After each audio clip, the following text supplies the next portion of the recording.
Okay, well, good morning, everybody. Thank you for coming out. Before I talk about the budget and pension issue, I just want to make a brief comment on what happened in New Zealand yesterday, their time.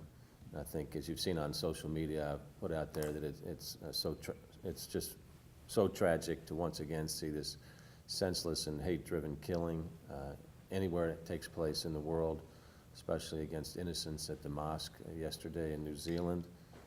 We will always continue to stand with our Muslim community and communities of all faiths and all people of goodwill in denouncing this type of act of cowardice in New Zealand. Diversity, I believe, is the strength of our city, it's the strength of our country, and each and every one of us must stand up against hate and terror in all times. So our hearts go out to the people of New Zealand. Now let's switch over to our budget and pension challenges. I'm going to read a statement, and I'll be happy to take questions later. Last night, the Metro Council Budget Committee had a choice to make. Obviously, it's the kind of choice that no public servant wants to make in terms of reducing services or increasing taxes, but it's because that we're facing a challenge with no painless solutions. As you know, this $65 million budget hole was caused primarily by the Kentucky retirement system's mandates to us to increase our pension payments. Here's a little bit of history to put this in context. Let's go back to the beginning of merger. At merger, we were spending, or merged city government was spending 7 cents of every budget dollar on pension. So that number has now doubled to around 14 cents, and we're on a path to almost tripling that number in the FY23 budget. So that additional 14 cents on the dollar of our general fund is no longer dedicated to city services, and that's why there's all this talk about what the services are that's going to be cut. So 14 cents of every dollar is no longer going to city services, which is a very material number.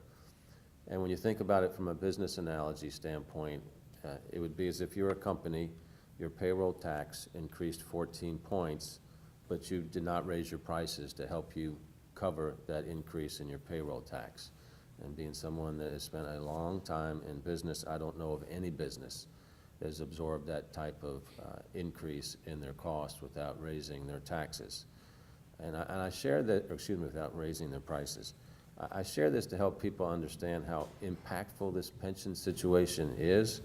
You can see the increasing percentage of our budget that this pension obligation has been taking over the past several years.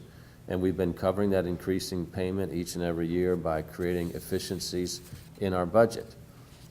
Strong emphasis, we have not been covering it by increasing taxes.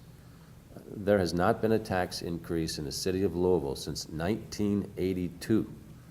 The last tax increase in the county was 1990. And there's been no tax increase, zero tax increase since we merged the city and county governments in 2003. And we wouldn't be talking about a tax increase today were it not for this increased pension obligation from the state.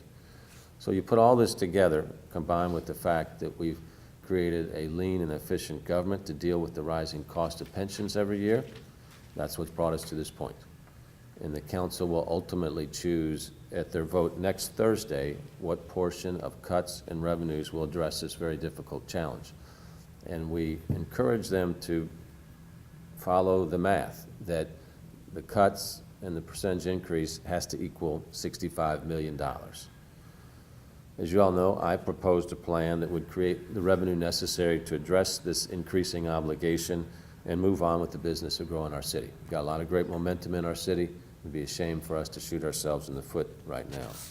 I did that not because I want to tax people, but because I believe the data shows that we're a lean government. I've gone over that many times with y'all. We're the 4th lowest in terms of our 19 peer cities, in terms of our ratio of city employees to our population. We're in the top 25% of our bond ratings. So we're already lean, and that's what we've been working on these last 8 years. So I take no delight in telling people that your taxes need to increase, but I did that because I believe that citizens deserve a basic level of city services. They deserve that in our city, and that's in danger right now. Citizens are constantly asking me for more roads paved, more sidewalk repair, more services, not less services. And that's the eventuality with these service cuts that the council is proposing. The council's budget committee last night chose a combination plan of new revenue and service cuts. And while I very much appreciate the work that some of the council members have done to help us address this budget crisis, I want to be clear that it's far from a perfect solution. I don't want our citizens to think that, and I think part of my job is communicating what could happen next. The plan will still require $15 million of very painful cuts in city services that our citizens use in the coming fiscal year that starts July 1st, and cumulative cuts of $32 million by the FY23 budget. These will result in devastating cuts to vital city services and the elimination of city support for effective programs that are making a difference in the lives of people all over Louisville. Now, it's easy for people to think about government budget cuts as abstract issues. They say just work it out. But these cuts are going to have very concrete and specific impact, problematic impact for people in every corner of our city. Let me give a few examples. We'll need to reduce the number of police officers on the street, which will almost certainly result in slower response times and challenges to building a more peaceful city. We'll need to close 2 fire stations and take an ambulance off the street, which will slow response times. You all know that public safety comprises almost 2/3 of our budget, so it's almost impossible to make these cuts without affecting public safety. We'll need to close a library branch and reduce hours throughout the library system. That's going to impact a lot of people who depend on the libraries as their learning center and for their internet connection for research, for homework, for job applications. We're going to have to close public pools and community centers. That will remove access points for people to be engaged in productive activity in our city. And I want to add, our police officers will be the first ones to tell you that all of these assets affect public safety, because the more safe and engaging places that young people have to go when they're out of school, the less likely they are to find trouble. Daniel can talk later about the significant cuts that were made, say 10 years ago when the Great Recession came upon us, where we already reduced metro employment by 500. We closed other pools in the community, so we're working off an already reduced base now, here 10 years later.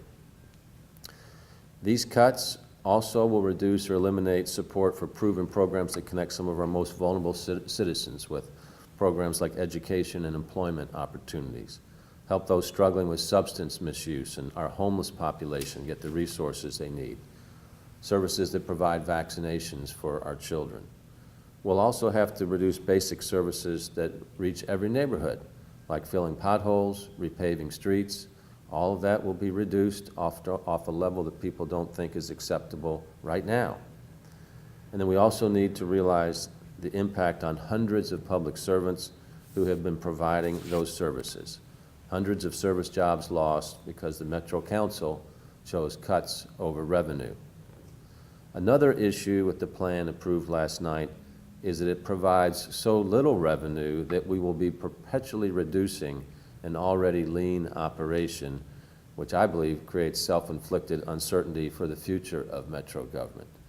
To render lean and efficient city services now more than ever, we have to recruit and retain skilled professionals and maintain relationships with the vendors and contractors. And how do we do that in an environment when people know we're going to be making major cuts year after year? Some of the council believes there will be significant new revenue opportunities in the next year or so. And if the council truly thinks our budget situation will improve, provide the certainty of the future resources that we need now, but write the ordinance in such a way that if the revenue appears, the insurance premium tax will be reduced. The additional reality on top of all this is that we need to be prepared for a downturn in the economy and the reduced tax receipts that accompany that, as our country is now in the 10th year of an economic recovery since the Great Recession. The issue of Frankfurt comes up, and while we keep working with Frankfurt to give ourselves more revenue option, anybody who's expecting Frankfurt to help us solve this problem has not been paying attention to the attempts that my administration, in combination with many cities and many counties in Kentucky, have been making in the past 8 years for Frankfurt to give more local control and more revenue options locally. We have to assume that this is a challenge that we'll have to meet on our own. Now, I do want to be very clear on one point. I understand that the council feels some cuts are needed, and I'm willing to work with them on a reasonable solution. I just don't want cuts that are too deep and cut into the muscle of our city. I'm always open for ways to make Louisville Metro government more efficient. We've demonstrated that over the past 8 years. The data shows that. But still, the council has to be really clear on which cuts they believe are acceptable to fill the shortfall that this ordinance creates. Again, a balance of revenue and cuts that equals $65 million. My priorities will be to limit the impact to services that provide the most critical help to our residents, protect the most vulnerable, and to protect and grow the momentum our city has built over the last 8 years. Our citizens, the council, should feel proud about the progress our city has made and where we're at right now. We want to keep that progress going. And I think that brings us in here in closing to a central question, and that is, what kind of city do we want to be? A city that believes in itself and in the power of working together to face challenges and move everybody forward? A city that can best compete on the national and global stage to grow jobs and opportunities for our citizens, their children, and their grandchildren?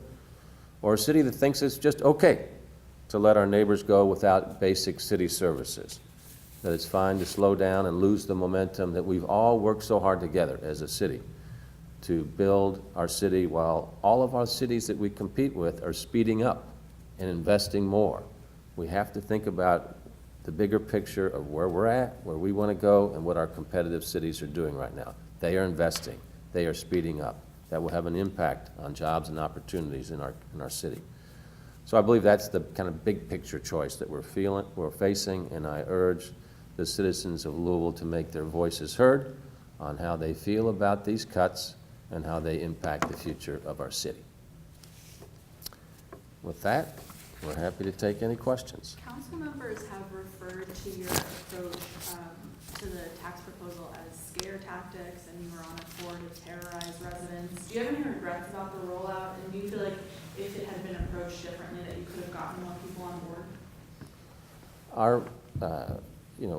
They're not scare tactics, they're just reality. And I realize that some people are scared by the reality that these cuts will be imminent if we don't have the resources to pay for them.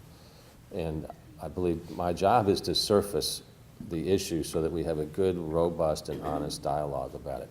It's easy to say things in the abstract, like, well, we'll take care of it. There's a secret pot of money over there that none of this is going to be a problem. This is a real problem for our city.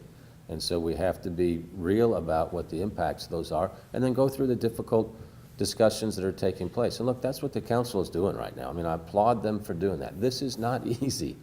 But at the end of the day, all of this has to add up to $65 million, and people have to be very real with their constituents about what the possible impacts are that we keep going through, that we put spreadsheets out and realize that this is what will happen if we don't have the revenue to deal with it. Mayor, how much of this is dealing with so many new council members who are quite frankly novices to government, but who feel somewhat ambushed? This is their first major decision.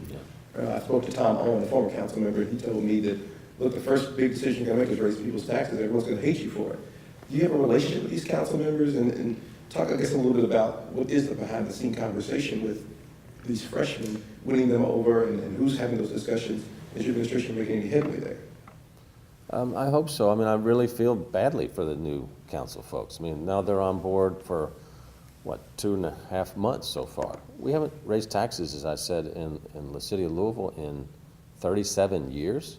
And now a new council person's on board, and it's handed to them, okay, here's your first responsibility, and you're supposed to understand a general fund budget of about $600 million. That is a very difficult ask for people to absorb that.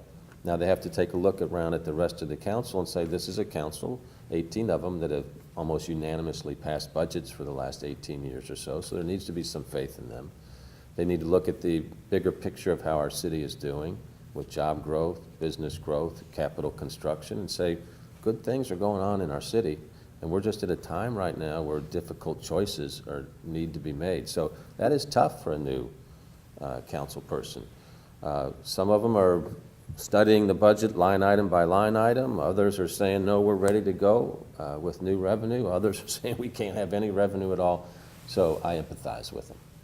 It sounds like you're insisting that we deal with this like a 4-year, $65 million hole, but didn't we have that opportunity to do it as a 5-year plan last year, and why didn't we address it in a long-term way then? Last year is in, Last budget, like, we knew that it was gonna be a 5-year phase-in, but we still did it as a 1-year fix last year. yeah, well, we didn't know what the exact numbers would be, whether or not it was going to be a phase-in, whether it was going to be a lump sum. All that was not settled until December of 2018 by the Supreme Court in Kentucky. So those issues have to be resolved before we can move forward. That's a real important date. We've been talking about this since the summer of 2017. Then we have the issue of the 8 new Metro Council people as well. So people knew this was coming, not exactly what it was going to be. So we've been forced into this compressed time that we have to deal with it right now. Mayor, as part of the reason that it's a 4-year plan is, are you worried at all that there could be a great opportunity and that this will hobble your 3rd term, having these cuts in place, that like, oh, there could be Amazon or Apple or something like that, and it could somehow impact your last years in office? Is that the reason why it's the 4-year thought process? No, the 4-year thought process is because we're in year 1 right now, and then we've got 4 more years to deal with it, as with a 5-year Right. phase-in. But So, are you worried at all about it hobbling any opportunities for your well, last term what office? people want is certainty, and that's what we're imploring with right now, is let's have a certain plan going forward so that people can say we're responsibly taking care of this. And when we try to recruit and retain people, when we talk about partnerships with people doing business with the city, they know what's going to be taking place.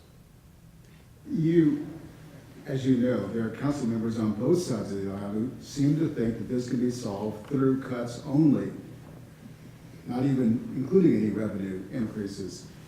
Much different than your message. Where's the disconnect? What's going on here? The disconnect is we've put specifics on the table. The folks that you're talking about that are throwing up these grand solutions with no specifics behind them don't have specifics because they can't put specifics forward because their plan is not defendable. As you know, it's been 2 weeks now. We've been waiting for the plans that they have committed to giving to the citizens of Louisville. I wish they would come up with that plan, but that's why they don't have a plan, because there is no plan when you say that. I think that's a disservice to the citizens of Louisville to throw out these grand solutions without any detail. It takes the discussion away from the very difficult situations that are in front of us that people need to be accountable for, of either revenue or cuts. Mayor, it seems like you have a pretty difficult decision here. You hold the most powerful pen in metro government. Have you considered vetoing this ordinance if it doesn't have more revenue in it and has all these cuts that you're saying could impact the city, like reduce police on the streets, closing fire stations? That sounds like very serious public safety pullbacks. Are you considering vetoing this legislation if it doesn't look like how you want it? Well, the issue with that is we need a 100-day notice to the Department of Insurance, and that 100 days is coming upon us here very quickly, so that's problematic. You mentioned that you were willing to work with the council on cuts as long as they weren't too deep. Is $15 million in the upcoming budget too deep? People will see immediate changes on that. It's 15 right now, but then it's the other 20 that are coming later that, you know, the further you get into this and the further cuts you have, that makes it more and more difficult. You've heard me expound probably more than what you would like on how lean and efficient that we are already. And so we're cutting into a lean budget right now. So we'd like to see one comprehensive solution, upfront it as much as you possibly can, with as little impact on services, so we can say, okay, we've done what we needed to do, now let's move forward as a city together. Problematic is one thing though, but yes or no on the veto? Is that an option on the table? You as the mayor lead the city, you're making these, grave issues and warnings to us. If it doesn't have enough revenue and the cuts are too deep, yes or no, are you going to veto the legislation? Well, there's a variety of factors to look at. What I'm talking about with the 100-day notice to the Department of Insurance is, it's March 22nd, I believe, right?